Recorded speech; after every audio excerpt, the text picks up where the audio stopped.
All right, welcome everybody to the Entrepreneur Dojo. I'm Dave Espino, this is James Renuff, and we're here to talk today about the critical importance of copywriting when it comes to making money online. Now, copywriting is really I call it the art and science of persuasion in print. And what that means to, hold on one second. We're on a little bit of a delay here. There we go.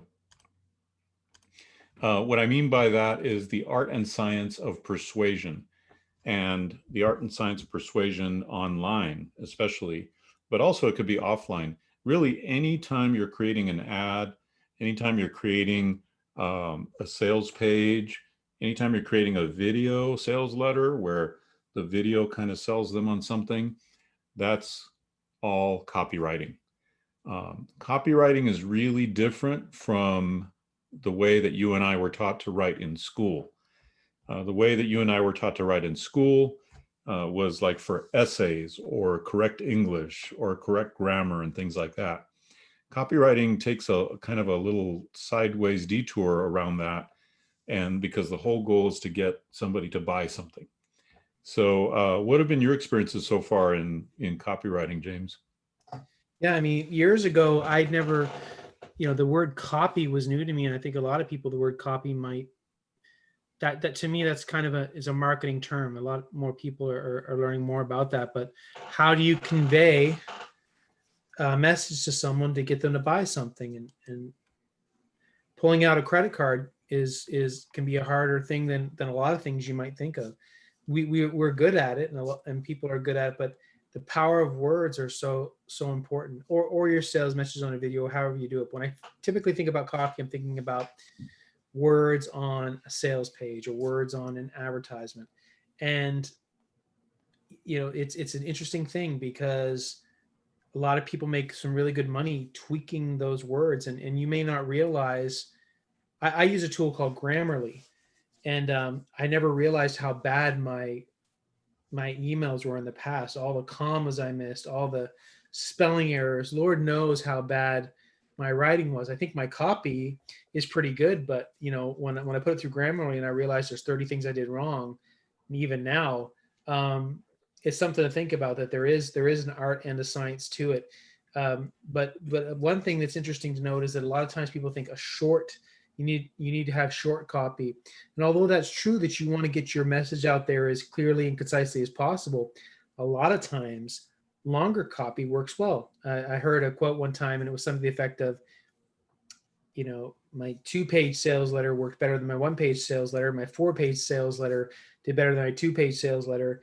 And I don't know where it ends, but I went up to like 40 something pages. So if you're selling something to someone that's passionate, to your true target market, they're going to want to read everything you have to say because they're into it. And that's who we really should be selling to. We should really be selling to people that are passionate about whatever it is. And that's how I look at copy, writing to the people that are passionate about whatever it is we're trying to sell. Yeah, and when copy is done right, it feels very natural to the reader. It feels like, wow, they totally understand me. They totally get me. Whoever wrote this, it's like they're spying on me or something. That's how it should feel, but not in a creepy way, but in a natural way. And that's why I think of it as both an art and a science. The art of it is how do you convey and communicate persuasion, and then the science of it is on a web page. What are the elements that need to go in what order, and what are the graphics, the imagery, the headlines, the subheadlines? All of this has to go in a certain flow order so that the person goes down what I call the slippery slide. Slippery slide is a term that I heard first from Joe Sugarman, who was the kind of the main person that sold blue blocker sunglasses way back in the day. Sold millions and millions of dollars worth of these sunglasses. And he also, though, had a long history of copywriting and doing multi-million-dollar campaigns and direct response mail, newspaper ads, sharper image catalogs, and then TV as well. He was one of the first people that did an infomercial on TV. And his book, Triggers, was just eye-opening as far as how he looked at sales copy And I've studied all kinds of copywriters, in the past, and the whole science of it intrigues me because Joe Sugarman coined the term the slippery slide. The slippery slide is when you have like a playground slide and it's nice and imagine like it's got all kinds of Wesson oil on it or something, super slippery, right? And the idea is that from one thought to the next thought to the next thought, from one headline to the next subheadline to the next subheadline, from one element to the next element to the next element, it's all slippery, meaning nothing takes you mentally off track, nothing distracts you, nothing. You don't use words that are big words that kind of make you stop and think a little bit. Everything is in pursuit of just having the person go from point A to point Z as smoothly as possible, agreeing with you all the way so that by the time they get to the call to action button, they're saying yes. And it's a fascinating principle to think of your page as a slide and think of the elements as leading somebody to an eventual purchase. And also thinking conversationally, like when we're talking right now, we're talking in a certain tone that I hope is, at least comes off as being genuine. But sometimes when people talk, when they're on camera or when they write copy, they put on what I call the Weatherman voice. They get very, there's like this, and I talk very proper, and you know what I'm saying? Like yeah, Weatherman. Very formal. Yeah, very formal. Yeah, very formal. And that usually doesn't come off that well. Whereas if you're talking to your friend and I'm like, if I was trying to tell you something like, hey, Dave, listen, I got to tell you this, and this is very important. You're going to listen to that rather than if I'm like, hey, Dave, how are you? I have something to tell you. You'd be like, what's your deal? Yeah. So you have to think like that. Absolutely, you want to get to the point as much as possible. But, this, I don't want to bring politics into it, but some people made the case that one reason why Donald Trump did so well in the last election was because the way he talked kind of like on a fifth grade level. He wasn't very, He wasn't using really big words or yeah. And there's actually sites out there. I wish I knew the name of the site, but there's one site where it's like, I don't know if it's called Hemingway or it's something like that, where it'll actually like tell you how to talk in a third grade level or fifth grade level. And I'm not saying you need to do that, but it's interesting to think like that. At least I look at it like conversationally. I want to talk to you like I would a close friend and being very sincere. And I'm just telling you how it is. And when you think like that, rather than a weatherman or a pushy salesman, you tend to have better results. Yeah, the way I explain it to people that I coach is we don't want to use big words, not because we don't think our people will understand the big words or not, but because smaller words, or let's say 8th grade level writing, is easier for the brain to digest, take in, understand, and move to the next element. Again, it's the slippery slide. If we have a word, like let's say that you used a word like disingenuous, and so instead of saying disingenuous, you just say fake. This person was fake. But you say the word disingenuous, there's like a little tiny hesitation where the person has to think disingenuous. Oh, okay, that means not genuine. Or like, that means fake. Yeah, or that means fake. And you've it's not that you've lost them, but it created a friction. And when it creates a friction, it creates like a break in the rapport. And we do not want to ever break rapport with our audience. You know what? This really comes from, being a good copywriter. I think you should have had some kind of face-to-face sales experience to see people directly, how your words are conveying to them, how your words are affecting them in real time. And when you've had that experience, you know the words to use and the words not to use.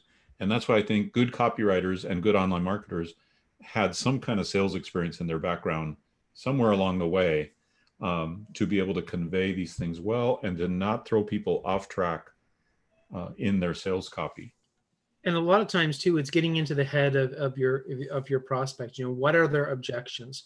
So stating those objections, answering those objections, saying you may think that X, Y, Z, and but I have the answers to that. Answering those objections. Joe Polish always says, something to the effect of, good copy or good marketing is getting people pre-qualified, pre-interested, and predisposed to doing business with you. It's different than sales.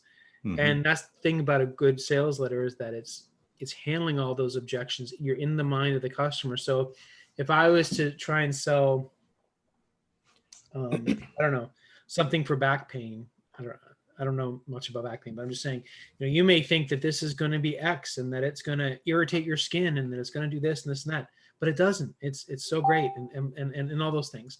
Yeah. Really, really understanding it and getting into the mind, and then when you answer those objections, it still doesn't mean that you're going to make the sale, but you're going to have a lot better chance. I also there was another point I wanted to make with something that you said. Oh, also when you talked about getting more to the point, or in that example with fake versus disingenuous, especially with people's, the amount of their attention span right now, Right. it's just so crazy low that every word counts. And if they feel any kind of hesitation, it's like, oh, I'm on to the next thing. Exactly. Yeah. Yeah. That's so true. And another great copywriter said, you want to enter the conversation that's already going on in their head. And that means you're building instant rapport and that kind of thing. Just to give people an idea of how important copywriting is, every year when we did a new version of my infomercial, I used to have an infomercial about how to sell on eBay, and we sold my course there on TV. Every year, it would take us about 2.5 weeks to craft a 30-minute show. 2.5 weeks of going back and forth and wordsmithing a 30-minute script. And I was amazed initially because my producer initially would craft the whole script himself. But then as I got more and more involved and he started to see that I had some skill at copywriting, we were collaborating, and we would literally be just talking about using a specific word or not a specific word. What word could we use differently? How could we phrase this differently? How does this flow of the script, how does it create objections on purpose, by the way, and then kill those objections? And that way, oftentimes when we see an infomercial, we're watching it passively and we think that, they just kind of put this together and whatever, but it's actually crafted specifically to bring up the objections that we know they're going to have, and then to answer those objections really, really strongly, so that every one of those objections that we knock down is another step toward the sale.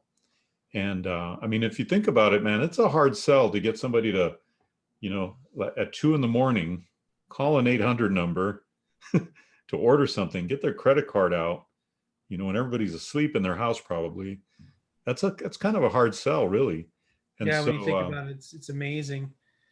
I'm absolutely fascinated by infomercials, and but yeah, it's the people don't realize how much goes on behind the scenes. When you think about it, how powerful advertising and copy is. In the past, they used to say smoking was healthy. right. Seriously, 9 out of 10 doctors recommend this cigarette. Yep. Or this is the cigarette of pregnant women's choice. That kind of stuff. That Wow. existed. And I'm not saying that's a good thing. It can be used for Right. good and bad, but if you're ethically using it, your words have a lot of power, right? Absolutely. What do you do when you don't know how you don't know how to spell something? You're spelling a word. Think about that. Spell, S-P-E-L-L. It's a spell. Like your words. That's why so much wordsmithing goes on with politics. And they say words in certain ways, and they may not say it directly, but you can infer how they're making those words go and how they can manipulate people. And it's not about manipulation, but you can make people sense certain emotions and move them to a process and get to them a point through a call to action to want to buy something. And I don't want to overcomplicate it for people, but there's a lot to it that you can get real deep with it if you want. In the end, it's about getting it as smooth and succinct, as pithy as possible to get you there. And it's fascinating when you start to look at it. And if you really get interested in it, you can read certain advertisements and see things on television and see, wow, like how you can see where they're pushing things, how you can analyze it. And especially with politics, they do it all the time. Yeah. Yeah.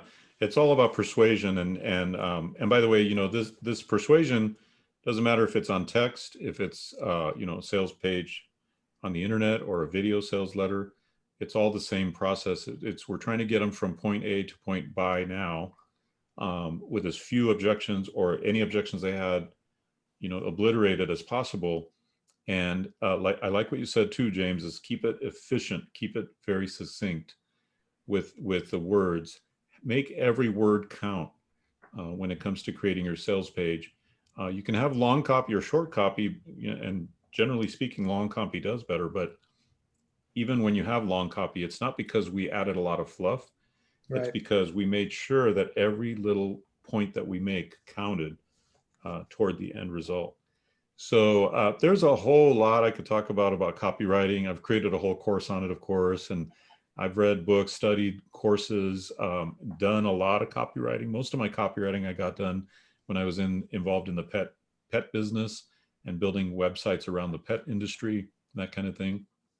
But it's a fascinating world if you want to be successful online, because literally the words you use can make the difference between whether your funnel is successful or not, whether you sell a lot or don't. Your words can really make a huge difference. So, and copywriters get paid really, really big money for writing successful copy. Not to mention, they don't just get paid a flat fee, they also get royalties on the sales that are generated by their sales copy. So it's a for real thing. It's a really important thing. It's not something you should leave to an amateur. And if you haven't studied sales copy, or you're not, conversant in sales copy, it's probably not something you should do yourself. Yeah.